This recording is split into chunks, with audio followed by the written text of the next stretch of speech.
Is it me, or do any of you find it interesting that we have no supply, no inventory nationally? It's still really, really bad. In other parts like San Diego, and I don't even know, I can go on the map and look, but the whole map is orange. If there's a map that I do on my KCM monthly webinar, and it's all orange.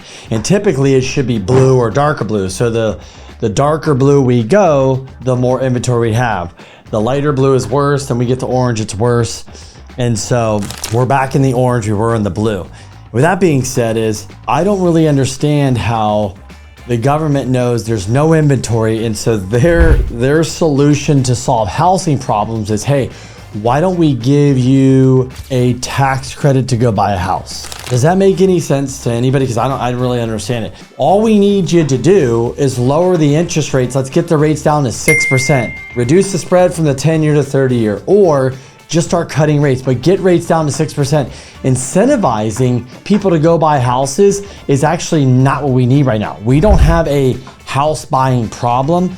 We actually have an inventory problem. So if you have more buyers, what you're doing is you're pushing more buyers into the market. You're gonna push values up in a short period of time, and you're basically just gonna screw up the market more than it is. We did this back in 2010. Go look, you can see we had a lot of a huge demand, and then it fell off a cliff. Just go look at the chart, same thing. Right at the gate, boom, hit it. What we need is rate cuts and lower rates. Not 2s, 3s, probably not even 4s right now. We just need a conventional rate with a 6%, just 6, guys. That's nothing. We need commercial rates to be in the high 4s and the 5s to start making things work. If you want sellers to sell, which they are, many sellers every day, every week, every month are getting rid of those 1%, 2%, 3% rates, right? The average rate's what, 3.75 across the board? That's the problem. But sellers are selling and going to be buy-up buyers and getting rid of those rates. It's just happening across the board. Maybe you're watching this going, there's no way, Kenny, that's impossible. It is. It's happening every day. We're doing deals. Other people are doing deals. It's happening. Why? Because people's reasons to sell outweigh the reasons to have this low rate, low payment. It could be divorce, death, partner breakup, job loss to move. It could be a many things, right, guys? So there is a reason, but I just don't want to see the government come out with programs where we're going to screw up a housing market that's already screwed up. Do they not understand? We are in a recession because we don't have inventory. So how does giving $10,000 to a first-time home buyer get more inventory? Do you know why we did it in 2010? Because we had too much supply, not enough demand. That encouraged demand. That's when you do it. You do the $10,000 credit when we have too much supply, not enough demand, and we need some demand. That's when you do it, folks.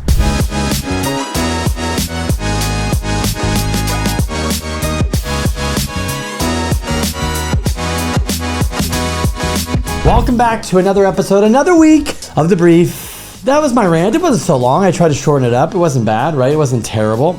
But you know, I want to take a moment of silence and appreciation for Big Mouth Powell. Big Mouth Powell, we want to thank you so much for becoming more reasonable, to starting to see the light at the end of the tunnel, to starting to maybe put down your landing gear, to maybe think about landing the plane, to recognizing that you are going to cut rates, to recognizing that maybe it's time, to becoming more dovish, which we're going to call just becoming more wise and intelligent to what the data really means is inflation was here and we're literally down here. This is how we are, guys. We have come this much.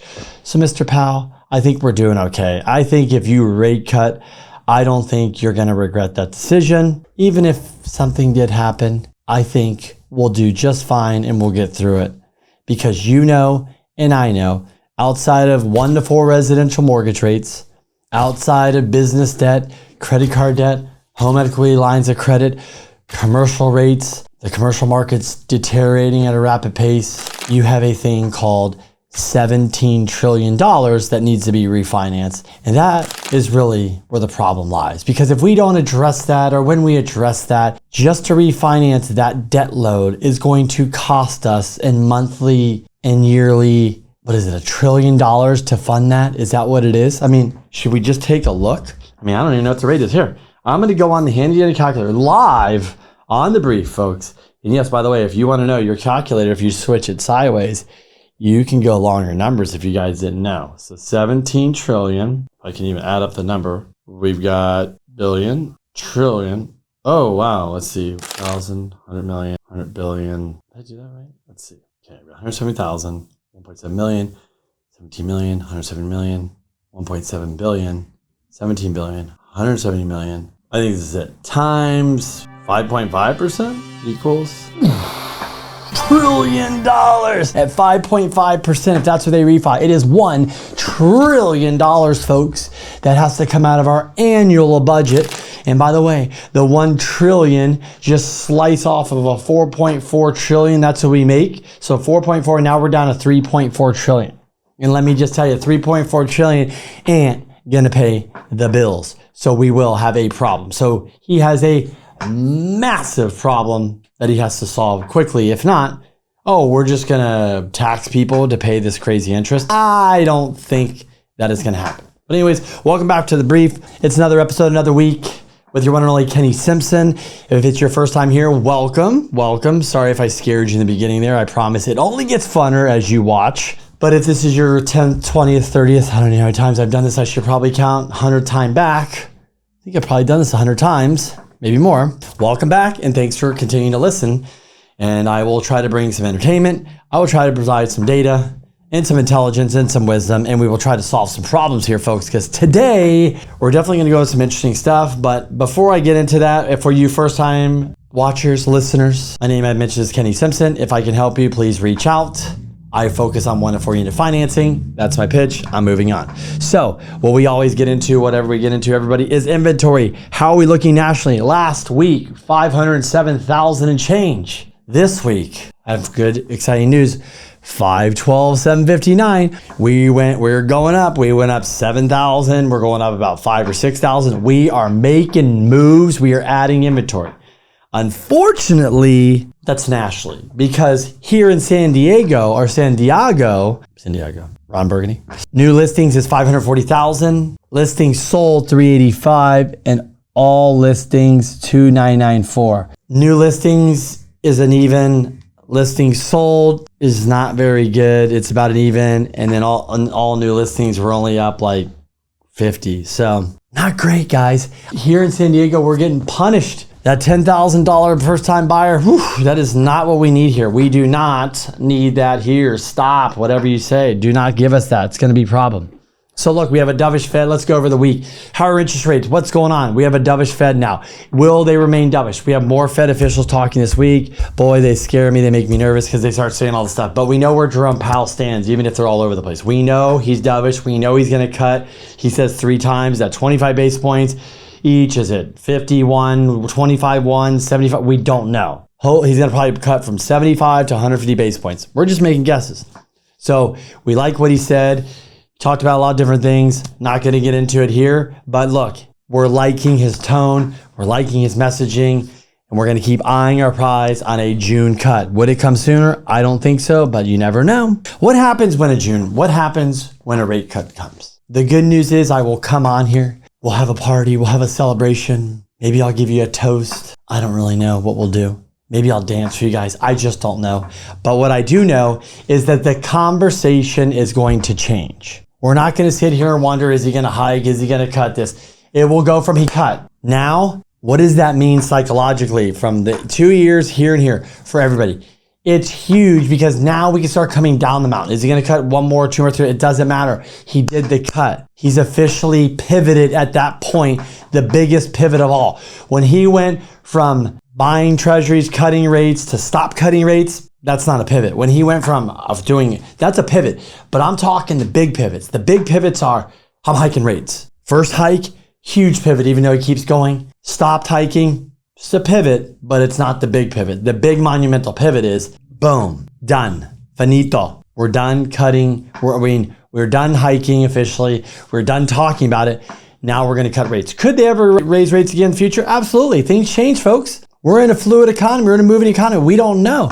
But what we do know is inflation has come down. Job market's a little unstable. The economy, is it good? I don't know. If the government stopped putting all this money into all this stuff, we wouldn't know. We do know that the construction industry is booming, but a lot of the multifamily stuff is going to come to an end, and that's about 1 million construction workers who lose their job. That's a big number. So could we have a job loss recession? Absolutely. So we do know things get hit. What does all this mean? All these things that we're all talking about, we care in real estate because it affects interest rates. What affects the economy, good or bad, affects interest rates. If we get a bad jobs report, rates go down. If we get a good, rates go up. If we get bad CPI, PCE, PPI, man, those are tough. If we get bad, rates go down. We get good, rates go up.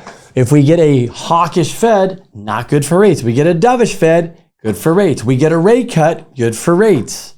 See what I'm saying? Are people already building in the rate cut? Sure. I'm sure they are. So anyways, so you're a first-time home buyer. Your son, your daughter calls you up. It says, hey, mom, hey, dad, I want to buy this house, this condo, this 2 to 4 unit. And I need your help. I don't need you to co-sign. I need a gift from you. I need you to help me with the down payment. So you immediately go, sure son, or sure daughter, or no daughter, right? You can call grandma, your brother, your uncle, your cousin, whatever. You call family, you ask them for a gift. My suggestion, if you're asking for a gift, a couple things. Number one, make sure you've already talked to a lender. You already know what you're pre-approved for. You already have seen the numbers, the down payment, the closing cost.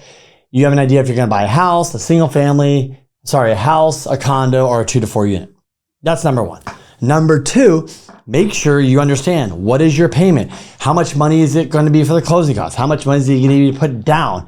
How much money are you going to have for this transaction? And number three, when you go and ask the parents for a gift, you want to have your stuff together. Because I've been doing this a long time. Having your ducks in a row really, really helps. Tell mom and dad that you've got pre-approved, you know what you want to buy, and you're asking for a gift, but here's all the paperwork, here's the payment, here's this. And that's how you sell them. Because you are selling your parents on believing in you and believing in you to buy a house and do the gift and the whole thing, right? So get your shit together before you sit down and talk to your parents, because guess what? I talk to parents and they want to know all this stuff, and when you don't have it, they're like, well, what am I even giving them? We don't even know the numbers. How do I know if they can afford this? What are we doing? That's what you want to do. If you're a parent and your son, your daughter calls you and says, mom and dad, aunt and uncle, grandma and grandpa, whoever you are, I want you to gift me funds for my down payment, and they have all their stuff together, and you say, sure, you're going to give them 50 grand, 20 grand, 10 grand, 100 grand, 200 grand, 500 grand, $1 million, whatever it is. Do you know how you're going to give that to them? Did you call your CPA? Did you call your financial advisor? Did you call your attorney? I don't know. Who do you call? How do you do this? Well, let's dive in to the proper way to gift. In 2024, the gift that you can give somebody, a family member, is up to $18,000 per recipient. With married couples, you can gift up to $36,000. Number one. But wait, you're saying, Kenny, I said I wanted to gift $100,000. Let me get to that. Gifting for a home down payment requires understanding IRS rules, considering the donor's financial situation and impact on real estate planning. There are specific tax considerations and reporting required for gift exceeding the annual exclusion amount. So let's say that mom and dad are willing to gift you your money. Cool. One thing you could do is you have a husband and a wife, and the husband and wife go to both parents and they both give them, remember, they're married, $36,000 each. That equals $72,000. That might cover your scenario. If you're saying, hey, Kenny, I need to get gifted $250,000. My mom and dad don't know how to do that.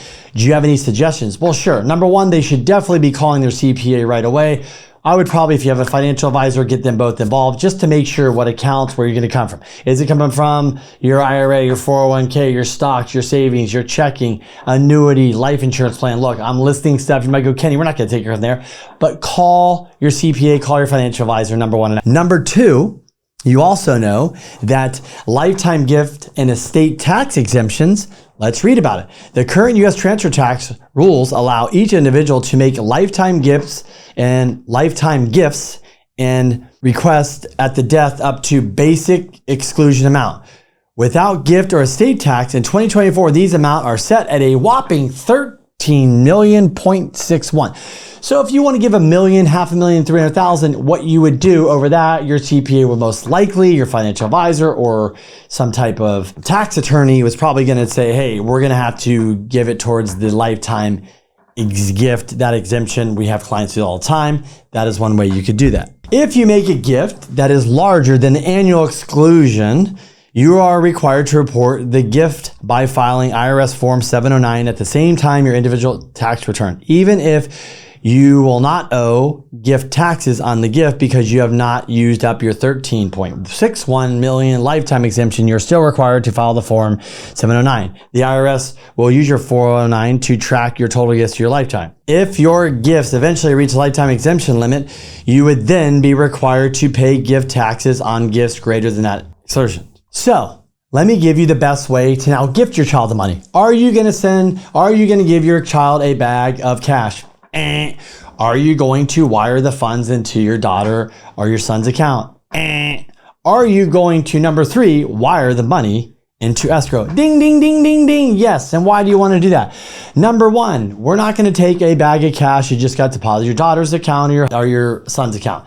Number 2, we really don't want the extra paperwork, and most parents don't want to send me a copy of their bank statement. They go, this is my information. Why do you need it? Well, you gifted it, sir, from your account to their account, and I need it. But if you just simply send it into escrow and you fill out that nice gift letter that you gave your son, Bobby, Robbie, Tommy, Kenny, whatever, $1 million, and you wired an escrow, we don't need anything else from you besides the letter and money in escrow. And that, my parents, my friends, my listeners, is the way to gift funds.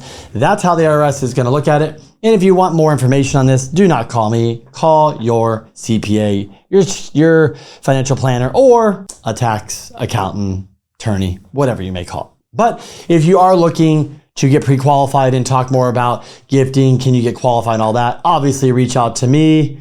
Love to help you out, love to chat and learn more about you and your scenario and how we can help. All right, folks, in this article, I almost made a $14,000 home buying mistake. What I learned about mortgage points and fine print.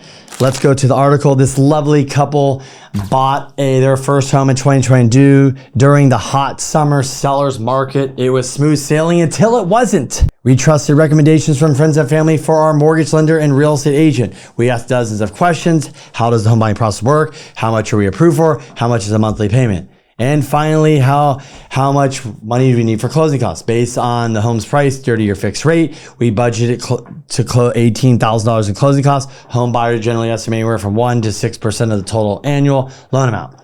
Less than a week before our big day, our paperwork said we would need to bring in nearly $25,000 to close. In addition to our down payment, that's when we noticed we owe $13,920 in discount points, which were folded into loan costs. We were stunned.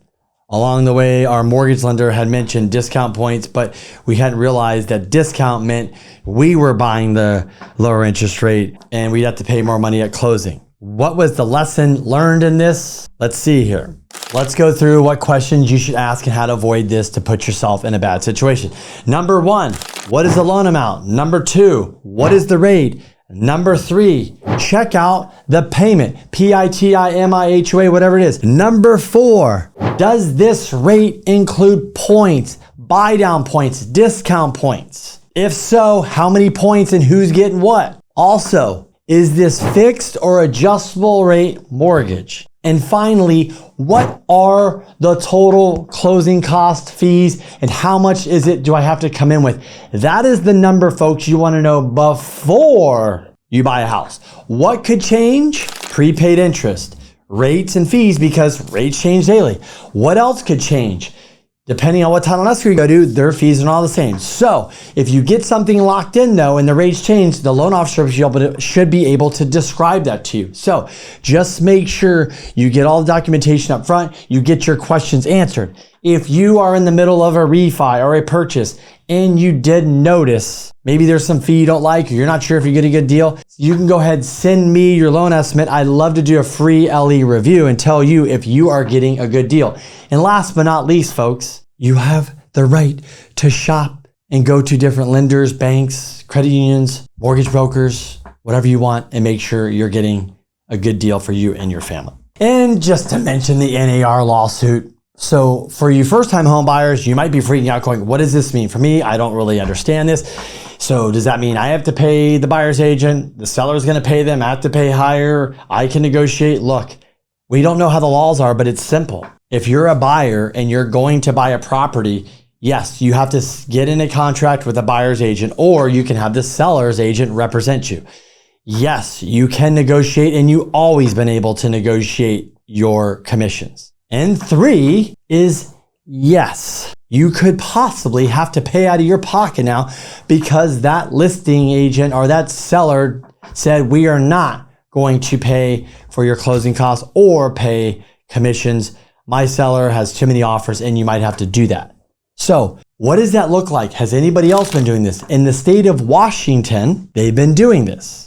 And as I read through this article from Housing Wire, starting January 2024, they started doing introduction to buyer agency agreements in Washington. This law mandates clear communication between the agent and the buyer regarding the scope of services, compensation, aligning with the practices already established for the seller agreements. The change in Washington, they just became proactive of what the NAR lawsuit was, and they figured we were going in this direction. Buyer broker agreements in Washington can vary in duration, exclusivity, allowing agents to tailor contracts to fit individual client needs. Enforcement and compliance. The state ensures that compliance to the system of checks at the firm and state levels, including audits by the Department of Licensing, that agents understand that the importance of these agreements as commissions are contingent upon having a signed agreement in place before any transaction. While real estate professionals in Washington view buyer broker agreements as beneficial for both parties, offering clarity and professionalism, the CFA warns that these agreements might contain provisions favoring agents and brokers at the expense of consumers, highlighting the need for careful contract review. So folks, this is going to be the new norm. It's happening in Washington, but they're also saying just because you have this agreement doesn't mean you might be locking yourself. So if you're a buyer, you should make sure you're reading this. They should be going through the contract. What are you getting locked into? How long is the contract? Is there flexibility? Make sure you're getting your question answered. So a lot of people are going to get locked into contracts, which I think is better for both you and the buyer's agent. Because look, no buyer's agent wants you running around talking to 5 different agents and looking at a house without 500 people. That's not cool. To them, it's unprofessional. And why does somebody really want to help you? They want to lock you in, yes, and I hope that's not scary, and make you commit to them, but they should also be giving you terms that are flexible, working with you, the commissions, all that needed. I think at the end of the day, this will be a win-win. It'll work out. It just change always sucks. It's not fun, but it's needed. And obviously the industry, the market, US is speaking, they want change. Whether you agree with it or not, we're just going to have to move forward and live with it. And folks, that is wrapping up the brief. Yes. Throwing in some different nuggets, throwing in some information about the housing market, what's changing.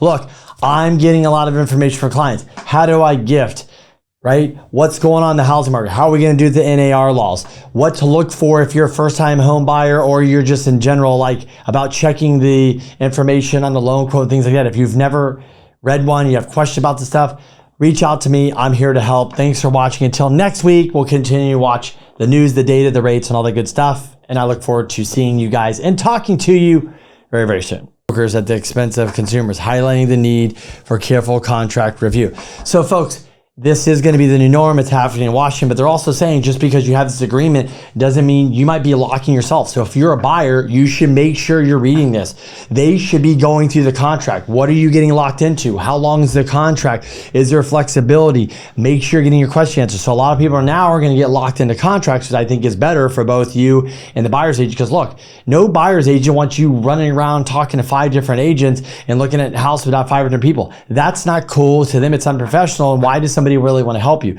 They want to lock you in, yes, and I hope that's not scary, and make you commit to them, but they should also be giving you terms that are flexible, working with you, the commissions, all that needed. I think at the end of the day, this will be a win-win. It'll work out. It just change always sucks. It's not fun, but it's needed. And obviously the industry, the market, US is speaking, they want change. Whether you agree with it or not, we're just going to have to move forward and live with it. And folks, that is wrapping up the brief. Yes. Throwing in some different nuggets, throwing in some information about the housing market, what's changing. Look, I'm getting a lot of information from clients. How do I gift, right? What's going on in the housing market? How are we going to do the NAR laws? What to look for if you're a first-time home buyer or you're just in general, like about checking the information on the loan quote, things like that. If you've never read one, you have questions about the stuff, reach out to me. I'm here to help. Thanks for watching. Until next week, we'll continue to watch the news, the data, the rates, and all that good stuff. And I look forward to seeing you guys and talking to you very, very soon.